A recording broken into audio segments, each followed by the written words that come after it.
Griezmann es uno de los jugadores más difíciles de clasificar en una lista de todos los tiempos. Es un genio con el balón en sus pies. Además tiene un mundial en su currículo, al igual que una de las mejores actuaciones de la Eurocopa de todos los tiempos. Pero por otro lado, nunca ha ganado una liga. De hecho, solo tiene 4 trofeos de club, y su récord, en fin, es el dilema. En un momento dado, era el tercero al mando. Solían decir que Barcelona tiene a Messi, Real tiene a Ronaldo y Atlético tiene a Griezmann. Pero en este punto parece que muchos solo recuerdan a Griezmann como un jugador que tuvo 1 o 2 buenas temporadas. Así que ha llegado el momento de pasear por la vida y carrera del francés Antoine Griezmann. Así que vamos allá. Griezmann tenía toda la técnica. Su familia estaba bien económicamente, y estos estaban dispuestos a ayudar a su hijo a hacer realidad su sueño de ser futbolista, pero no importa cuántas pruebas organizaron para él, porque siempre fue rechazado. Metz, PSG, Lyon. La respuesta fue no cada vez y eso le rompió el corazón a su padre, que era el encargado de dar las noticias a su hijo cada vez. Sin embargo, cuando tenía 14 años, su papá estaba de vacaciones en Croacia y Griezmann fue a una prueba en Montpellier. Al principio no había nada especial al respecto, y es que incluso Montpellier volvería a rechazar a Griezmann.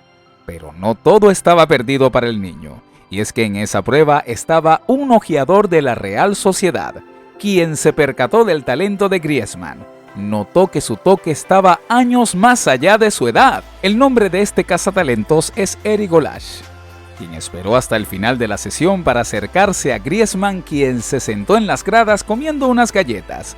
Primero le pidió una y luego le preguntó si le gustaría ir a jugar a España. Pero para ese entonces sería su papá quien rechazó la oferta del ojeador, diciendo: «Yo sé cómo termina esta historia y no voy a conducir 600 millas, solo para que mi hijo sea rechazado otra vez». Así que Eric movió algunos contactos y consiguió que alguien en el club llamara al papá, quien finalmente cedió. A pesar de esto, contra todo pronóstico, Griezmann comenzó una buena relación con Eric Goulash, donde todo funcionó, y la Real Sociedad lo invitó a unirse al club. Eric notó que Griezmann tenía dificultades para relacionarse con los compañeros y le costaba aprender el idioma, así que sabiendo lo tímido que podía ser, se mudó con él. Se suponía que sería algo temporal, 13 meses como máximo, pero en cambio terminaron viviendo juntos durante 6 años, con Eric convirtiéndose en casi un tercer padre. De hecho, considerando que Griezmann solo podía ir a Francia para ver a sus padres cada 3 meses. Eric estaba más presente que cualquiera de ellos. Una vez más, a la edad de 16 años, si no fuera por Eric, sus padres lo habrían llevado de regreso a casa después de que vinieron a verlo jugar en un torneo juvenil, y se dieron cuenta de que estaba constantemente en el banquillo, diciendo que si no va a lograrlo, podría estar en casa con nosotros. Eso llevó a Eric y a Griezmann a comenzar sesiones especiales de entrenamiento nocturno, trabajando en sus habilidades defensivas, transformando su juego, tomando el control del siguiente torneo como mejor jugador y máximo goleador y obligando a la Real Sociedad a subirlo al primer equipo y darle su primer contrato. Sus primeras apariciones llegaron en la pretemporada como resultado de algunas lesiones de otros jugadores, y con 18 años, Griezmann convenció a todos inmediatamente, hasta el punto de que en el 5º partido comenzaría a tener regularmente la oportunidad de jugar los 90 minutos completos, y al final del año habría jugado 40 partidos en total, siendo una de las figuras centrales en el ascenso de la Real Sociedad a la Liga, incluso ganándose su primera convocatoria para un torneo internacional, la Euro Sub-19, que además terminaron ganando el torneo, a pesar de no ser exactamente una de las estrellas del equipo. Durante los siguientes 2 años, tanto la Real Sociedad como Griezmann se desarrollaron juntos, readaptándose al fútbol de primer nivel.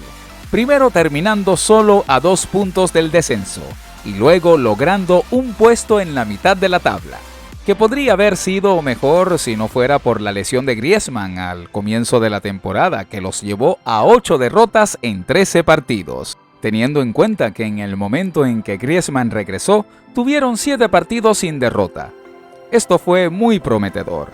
A pesar de un terrible comienzo con 5 derrotas en los primeros 9 partidos por una lesión de 3 semanas, que dejó al equipo colgando justo por encima de la línea de descenso.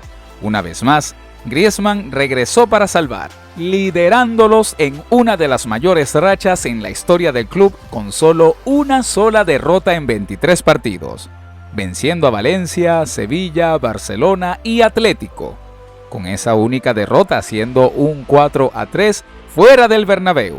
Como puedes imaginar, al final de la temporada habían hecho historia, asegurando solo su 4ª clasificación a la Liga de Campeones y la primera en 10 años, con Griezmann en el centro de todo, convirtiéndose en uno de los jugadores más jóvenes en alcanzar los 100 partidos en la liga. Fue el jugador francés que marcó más goles durante el año 2013, dejando a todo el país perplejo sobre de dónde había venido, ya que después de todo nunca había jugado en Francia. El público francés inmediatamente se enamoraría de él. A pesar de no tener muchas oportunidades en su primera convocatoria, la Copa del Mundo 2014 impresionaría con su espíritu de lucha y tocaría el corazón de cada fanático al caer en lágrimas en el momento en que fueron eliminados. Después de ese momento, Griezmann sería el heredero del puesto de Ribéry y viendo esto, el Atlético aprovechó la oportunidad para ficharlo, pagando 30 millones por el jugador que Simeone transformaría en un falso 9, usándolo como reemplazo para Diego Costa. Este cambio fue milagroso, lo convirtió en una máquina de goles, asistiendo al gol decisivo en la Supercopa de España contra el Real Madrid para darle a su equipo un trofeo en solo su 2º partido con ellos, finalmente terminando la temporada de la Liga con 22 goles, lo que podría no parecer mucho en comparación con los 48 de Ronaldo, pero hay que tener en cuenta que el Atlético era mucho más defensivo que el Real, que marcó casi el doble de goles que ellos. De todos modos, sería la siguiente temporada la que realmente catapultaría a Griezmann a un estatus legendario. Con Mandzukic fuera, Griezmann simplemente tuvo que dar un paso adelante y eso es exactamente lo que hizo, teniendo su temporada más prolífica hasta la fecha, marcando 32 goles y proporcionando 6 asistencias, dejando al Atlético a solo 3 puntos del título, en tercer lugar. Cuando llegó la Euro 2016, todos querían ganarlo más que nunca, para darle a la gente algo por lo que sonreír, y Griezmann se entregó por encima de todos los demás. Después de descansar durante toda la fase de grupos, Griezmann abrió las eliminatorias, marcando ambos goles de Francia en los últimos 16.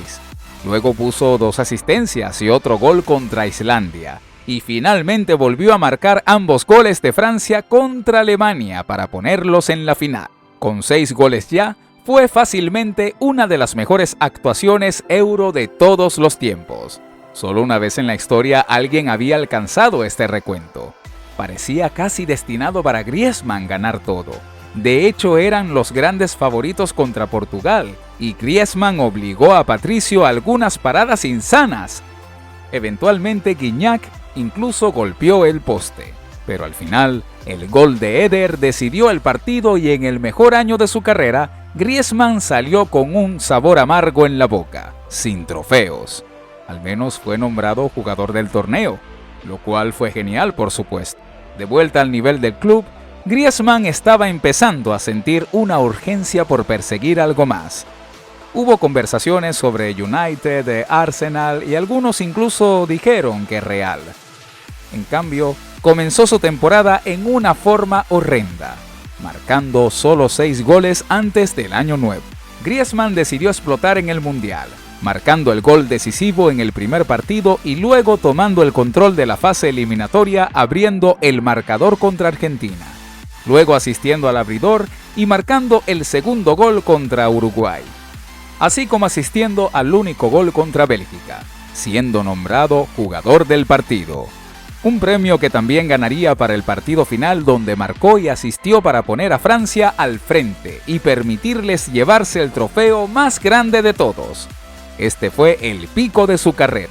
Al regresar al Atlético sería abucheado por los fanáticos que estaban molestos y esto sería el comienzo de su caída.